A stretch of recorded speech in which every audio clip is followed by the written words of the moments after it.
Jewish Channel's Week in Review. Clinton, Panetta, and Gutman, the big names talking about the U.S. and Israel, what Claire Danes has to say about Tel Aviv, wedding expos clowning around Indian Jews, and more of the Jewish news that's changing your world right now in this episode of the Week in Review. Hello, and welcome to the Jewish Channel's Week in Review. I'm Stephen I. Weiss.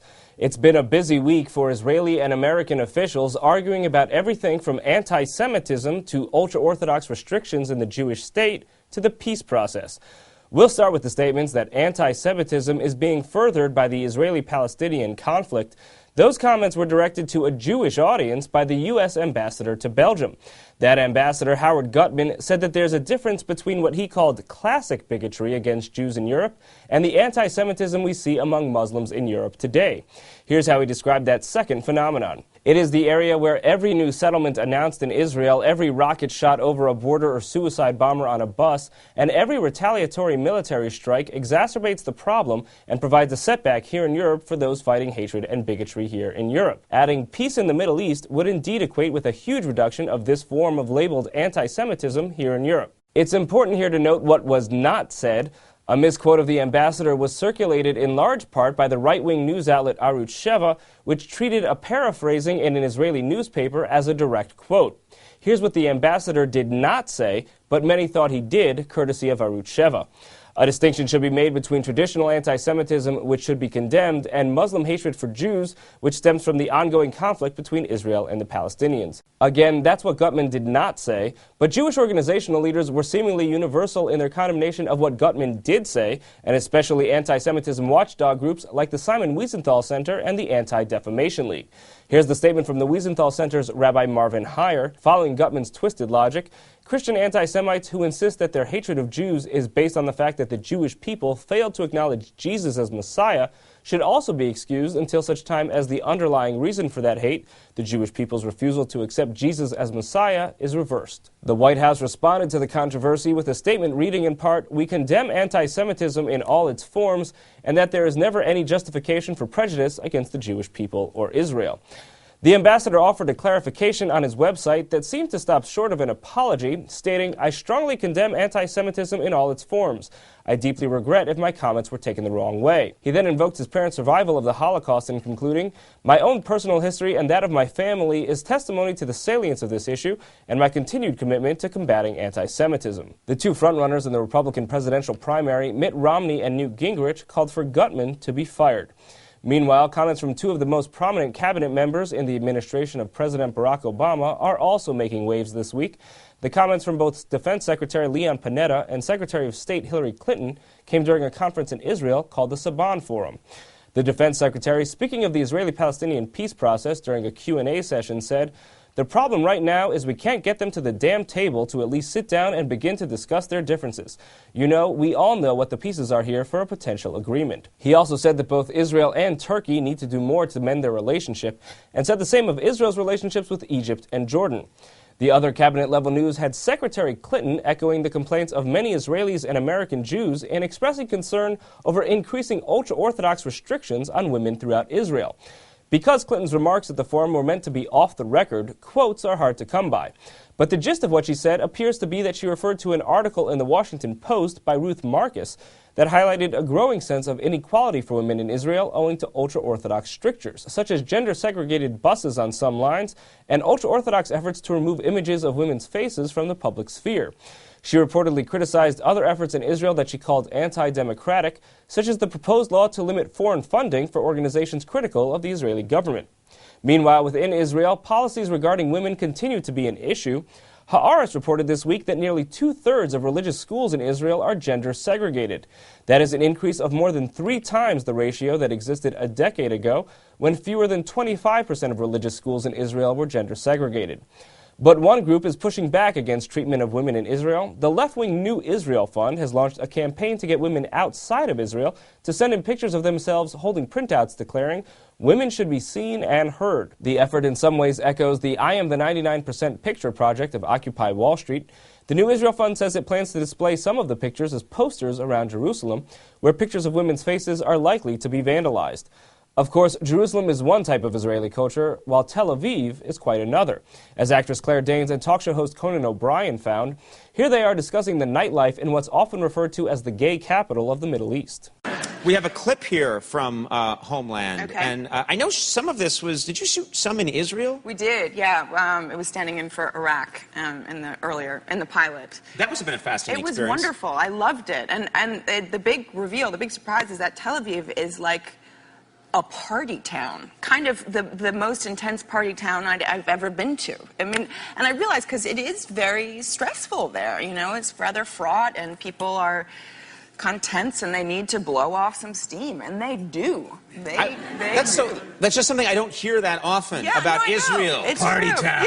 Yeah, the bars are hopping. All right, I'm going to check it out. And while Tel Aviv is thus a place where you're more likely to see women's faces than Jerusalem, as a gay travel destination, Tel Aviv is often a place to see plenty of shirtless men, too.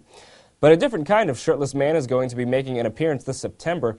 The Red Hot Chili Peppers will be performing a concert there. There's been no advance word of where they'll be placing their socks, though. In a great example highlighting the cultural differences between Tel Aviv and Jerusalem, blogger Benji Lovett explained why the rock band is going to perform in one and not the other, saying if the Chili Peppers played the Holy City's Teddy Stadium, we'd have to hear the title track from their classic album performed as Blood Sugar Shots Magic. And who wants that? But if we're going to talk about the ultra-Orthodox lifestyle, we should take a look at the blessed events that make ultra-Orthodox families possible. Rebecca Honig-Friedman reports on a wedding expo like no other. Dressmakers, florists, wig makers, and more at my Big Fat Jewish Wedding Expo, held last week at the Grand Prospect Hall in Brooklyn, New York.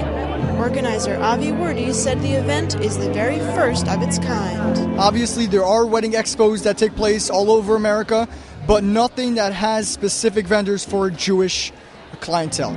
Like any wedding expo aimed at the general population, my Big Fat Jewish Wedding Expo included hair and makeup artists, florists, photographers, and jewelers whose crafts are not specific to Jewish brides and grooms. But unlike those other expos, this one also featured a chuppah, the canopy under which a Jewish wedding takes place, kosher confections, wedding bands specializing in Jewish music, modest attire fit for an Orthodox bridal party, and two different purveyors of shaitels, as the wigs worn by Orthodox women to cover their hair are known. It's like the same way they're buying furniture or they're getting anything else, they need to get a wig. Of course, they also need a dress. And designer Elisa Schmalberg got to show off her exclusively modest line of wedding dresses in her very first runway show, the expo's main event. For more from my Big Fat Jewish Wedding Expo, watch the full broadcast version of the Week in Review. Thank you, Rebecca. While it takes a lot of makeup to get a bride to the altar, it takes quite a lot more makeup to get a clown out in front of a circus, as Meredith Gansman found out. Now in its 34th year, the Big Apple Circus is bringing dreams to life. And in her final season, Grandma the Clown, played by Jewish performer Barry Lubin, is exiting the Big Top after 25 years of making his dreams come true. I visited Lubin backstage at the circus, and the man behind the makeup told me how Grandma, or should I say, Bubby, the Clown, was born. And I grew up in Atlantic City, New Jersey, and in the winter, lots of senior citizens would walk the boardwalk. And I would just observe them and feed pigeons, just like they would do. And then I remember going on vacation in Miami Beach and seeing little old ladies dressed in very warm clothing in 87-degree weather, and I thought wasn't that interesting, and that was kind of the prototype for the look of my character. Grandma the Clown and Lubin are a part of a long tradition of Jews in the circus. Dating back to the 19th century in Europe, circuses provided Jewish performers and businessmen new opportunities in show business. Today, Ringling Brothers and Barnum and Bailey Circus is owned by the Jewish Feld family, and the co-founder, ringmaster, and artistic director of the Big Apple Circus, Paul Binder, is also Jewish. But for Lubin, the appeal of the circus transcends ethnic boundaries, and Grandma the Clown resonates with all kinds of audiences. What I am really pleased about is that Grandma has become an international clown. By that I mean I've worked in Taiwan and it works. I've worked in New Jersey and it works. I think there's something about the grandmother figure in one's life. This is somebody who gets to, basically spoil the kids. and then send them home. I'm not your typical grandmother. I'm kind of feisty. I live out lots of fantasies about, I wanted to be a rock star really when I was growing up. To see more clowning around at the Big Apple Circus, tune into the full broadcast version of the Week in Review. Thank you, Meredith. We've spoken a lot about Jews in Israel and Jews in the U.S. in this newscast. We're very obviously missing a report on the Jews of India, and here's Christian Needon's offering on precisely that. Is this Indian man a living descendant of the 10 lost tribes of Israel? That was the case made during a public conversation at the 92nd Street Y last week between Yochanan Faltual, a member of the B'nai Menashe Jewish community of Northeast India, and Michael Freund, the founder of Shavei Israel, which reaches out to far-flung Jewish diaspora communities like the B'nai Menashe. But Freund told the crowd of his early doubts about the B'nai Menashe's claim of being descended from the lost tribes. Initially, I didn't believe that they were from a lost tribe. I thought that they were what we would refer to as Gerei Tzedek, or righteous converts, people who want to sincerely tie their fate with the people of Israel. And I figured if someone is crazy enough that they want to join us, why shouldn't we open the door and enable them to do so? But once I traveled to India, once I learned more about their history, their traditions, their customs, I became convinced of the historicity of their claim. The B'nai Menashe say their ancestors were part of the tribe of Manasseh of the northern kingdom of Israel, which was dispersed by invading Assyrians. They claim to have wandered east and settled in China for several centuries before being forced by imperial persecution to flee south and then west into what is today northeastern India.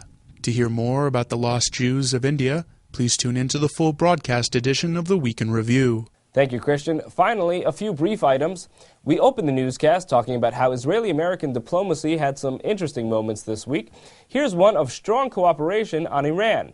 The U.S. Deputy Secretary of State met with Israel's Deputy Foreign Minister in Washington, D.C., and they issued a joint statement declaring, while today's strategic dialogue covered many subjects, it is clear that Iran is the greatest challenge we face today in the Middle East. The statement also expressed the attitude of solidarity among the two nations, but that attitude is one that will likely have to rely on significantly fewer funds.